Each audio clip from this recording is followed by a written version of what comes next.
Hey, Kings fans! We'll get Deke with another video. It's a glorious Monday, 4:40, almost 5. And the NHL season is only 2 weeks away. Woo! So today we're taking a look at Twinkle Toes Tyler Toffoli. Teaser for 2019. Yes, T is the word of the day. And yes, I was watching Sesame Street. Thank you. So, El Magdalena, known as the cupcake in Spanish, according to Google Translator. Mr. Toffoli is one of the more divisive players amongst Kings fans. Some love him, some not so much. And the question is, which one is he? And what should the Kings do with him? So, the Toffoli, a couple years ago, the Kings like to trump him as the breakthrough player, an example of their development system. Why? Well, because he was useful during the cup runs, and then the year after our last cup, the 2015-16 season, he broke out. 31 goals, 21 assists, 27 assists for 58 points in the 2015 season. 82 games played. I mean, it was all around great year, and the Kings were encouraged. And for once, they could say, "We've developed a wing." Because before Toffoli and Pearson, well, you pretty much had to go back to Dustin Brown at that point, I think. Wing development by the Kings. Not great. And so all was good. And they thought Toffoli would lead them to the future. And certainly he looked like a sniper, although when you look at the rest of his game, particularly his lack of speed, there was some concerns there. But nonetheless, that was the Kings' position.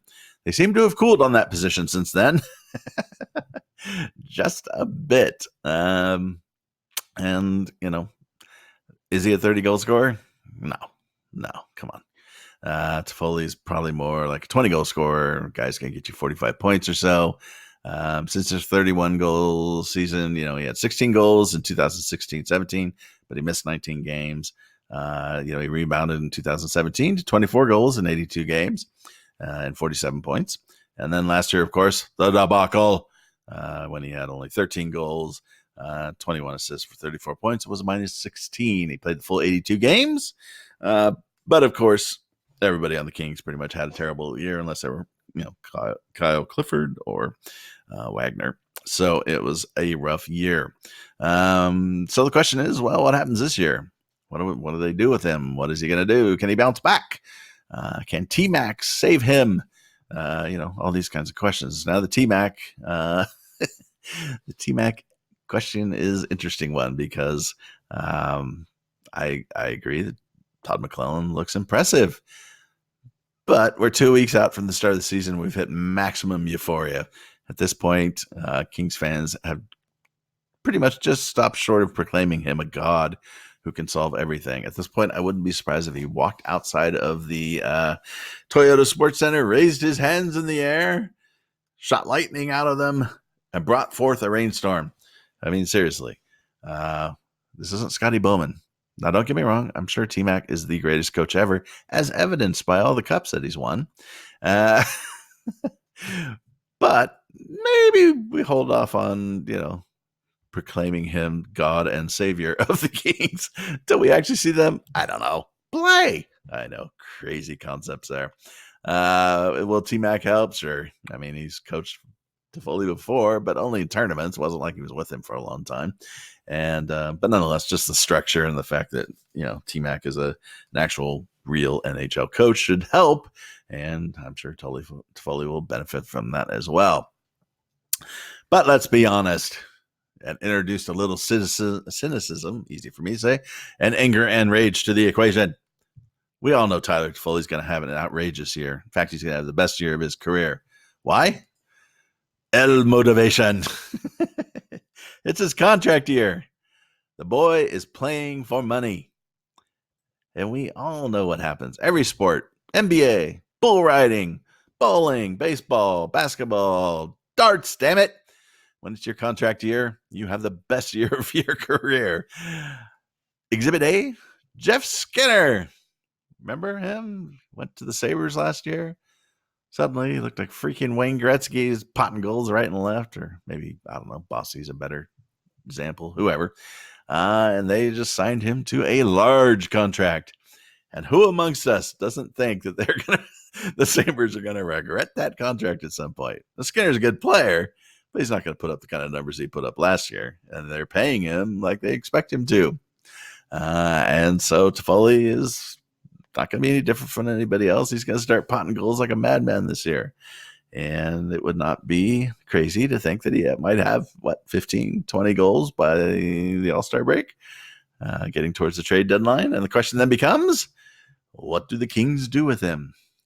And it'll be a good test of whether Rob and Luke have woken up to the realities of the world or whether they are still living in temptation land, because the temptation will be to sign Toffoli. But if he's at that level, then that contract is going to be 6, 7, 8 years for, I don't know, $7 or $8 million a year.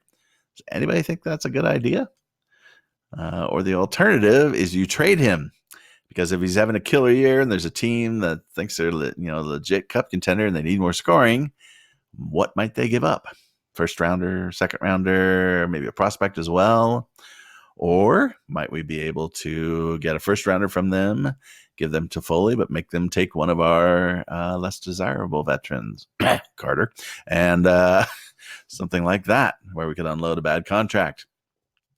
Inquiring minds want to know. It's going to be something that's going to be up for debate. But Toffoli's going to have a killer year. You just know it. But what if on the offhand chance he has a bad year? Or he doesn't, he has a mediocre year. He scores 15 goals, maybe 17 goals. What do the Kings do with him at the end of the year? Maybe they re-sign him. I mean, we have a lot of forwards coming, but there's no guarantees with those guys, particularly given the Kings' development abilities. So maybe you do go ahead and sign him. And maybe you think, well, he'll be a steady third-line winger, going forward. And, at least we'll have some depth scoring. But you're only going to do that if you're going to get him on the cheap. So he's making, I think, $4.7 million this year. Not going to pay him that. Maybe $3 million, $3.5 million going forward would be a reasonable deal. Maybe for 4 or 5 years, something like that. I could stomach that, but certainly not an 8-year contract, and certainly, nothing major, even if he's having a great year. So, depending on the type of fan you are, maybe you love Toffoli and you say sign him, come hell or high water. You'd be wrong. My verdict: trade him. Bring back prospects and assets.